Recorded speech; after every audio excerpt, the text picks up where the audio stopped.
नजर दुनिया पर के इस स्पेशल एपिसोड में हम बात करने वाले हैं आखिर क्यों अमेरिका ईरान जैसे एक छोटे से मुल्क पर हमला करने में कतरा रहा है। आखिर क्यों अमेरिका सुपर पावर होने के बाद भी ईरान जैसे एक छोटे मुल्क पे 40 साल से हमला करने का प्लान बना रहा है, लेकिन आज तक उसने ईरान पे हमला क्यों नहीं किया। इसके पीछे काफी इंपॉर्टेंट रीजंस हैं, वो आज मैं इस वीडियो में आपको बताऊंगा। देखिए, मैं आपको यहाँ पे परियों की कहानियां सुनाने नहीं आया, मैं अपनी हर बात रेफरेंस के साथ करूंगा। अमेरिका ने अफगानिस्तान और इराक जैसे देशों में लंबे समय तक सैन्य अभियान चलाए, लेकिन इन अभियानों ने उन्हें युद्ध जीतने के बजाय अधिक कठिनाइयों में ढकेल दिया। अफगानिस्तान में 20 साल तक चले इस युद्ध में अमेरिका को हार का सामना करना पड़ा और इसके परिणाम स्वरूप अमेरिका को अफगानिस्तान को छोड़ना पड़ा। अमेरिका ने अफगानिस्तान को छोड़ते समय अपने सारे हथियार और टैंक वहीं छोड़ दिए।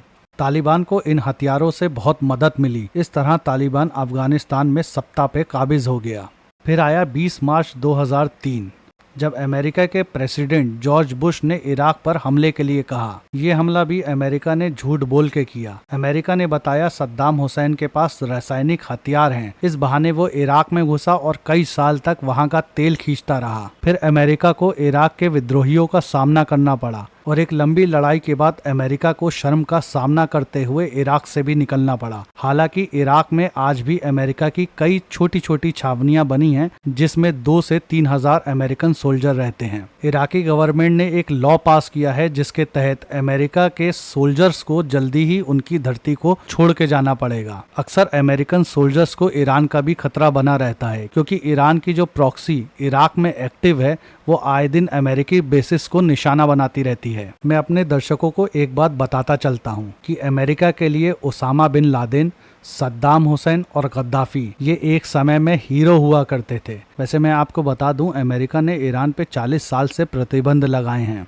इन प्रतिबंध के बावजूद भी ईरान ने अमेरिका को हर मोर्चे पे हराया है, जिसमें सबसे बड़ी लड़ाई सीरिया की और इराक की है। इराक में सद्दाम हुसैन को ईरान के खिलाफ कर दिया गया था। फिर वेस्ट मीडिया ने इस वॉर को शिया सुन्नी वॉर करके दिखाया, जबकि फिलिस्तीन में महमूद अब्बास की गवर्नमेंट की तरह अमेरिका और इजराइल इराक में भी अपनी पपेट गवर्नमेंट चाहता था। जैसे आज जॉर्डन, मिस्र और सऊदी अरब उसकी सबसे बड़ी मिसाल हैं। ट्रम्प सरकार के दौरान दुबई भी अब उन्हीं के रास्ते पे चल रहा है। दुनिया में 57 इस्लामिक कंट्रीज हैं, लेकिन आज के दौर में आप देख सकते हैं कि इजराइल और अमेरिका से कौन लड़ रहा है। What's the greatest threat right now that Israel faces? Iran. You want the 3 threats? Give me the 3 threats. Iran, Iran, Iran. So tell us why it's the number 1, 2, 3 threat. Iran is trying to build an empire.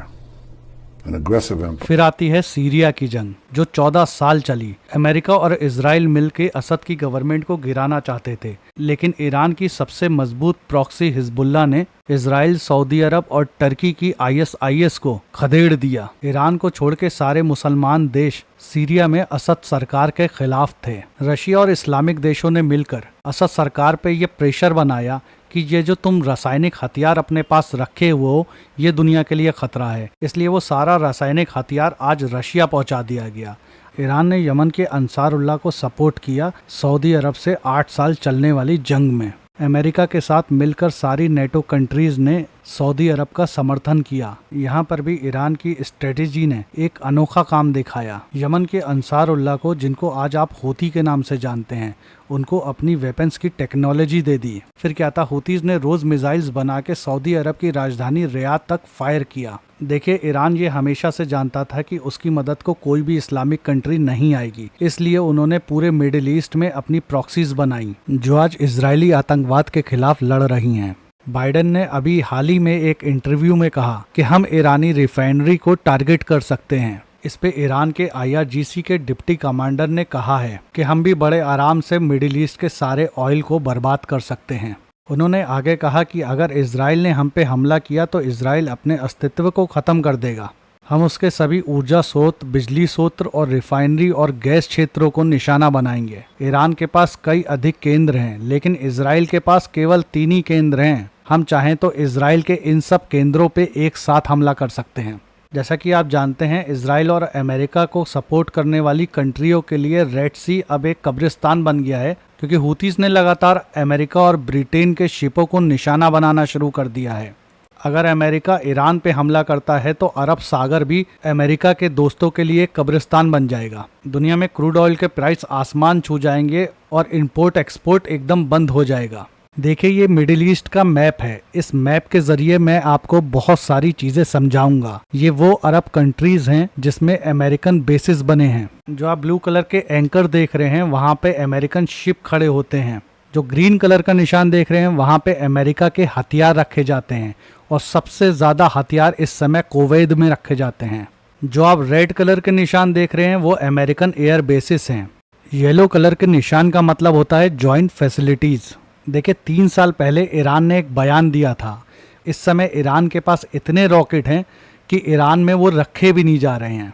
अगर America Iran पे सीधा हमला करता है तो वो इन सारी जगहों को 1 मिनट में उड़ा देगा, क्योंकि एक तो ईरान इन देशों के खुद पास में है, दूसरा कि ईरान की प्रॉक्सी इन सारे देशों में फैली हुई है।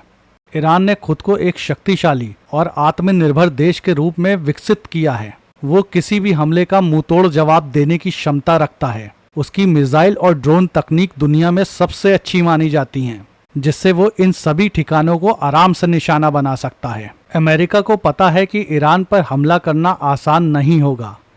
ये एक ऐसा युद्ध हो सकता है जिसमें अमेरिका को एक लंबे समय तक उलझना पड़ेगा और अमेरिका की गिरती अर्थव्यवस्था के कारण अमेरिका को ईरान से उलझने के लिए 10 बार सोचना चाहिए। बाकी मैंने एक वीडियो बनाया था थर्ड वर्ल्ड वॉर, जिसको आप स्क्रीन पे इस समय देख सकते हैं। इस वीडियो में भी बहुत सारी जानकारी है जो मैंने अमेरिका, रशिया, चाइना और ईरान से ली है। आप ये वीडियो भी देख सकते हैं। बाकी आप लोगों के कुछ डाउट्स या सवाल हैं तो वो आप मुझे कमेंट में पूछ सकते हैं। मैं हर कमेंट का जरूर जवाब दूंगा।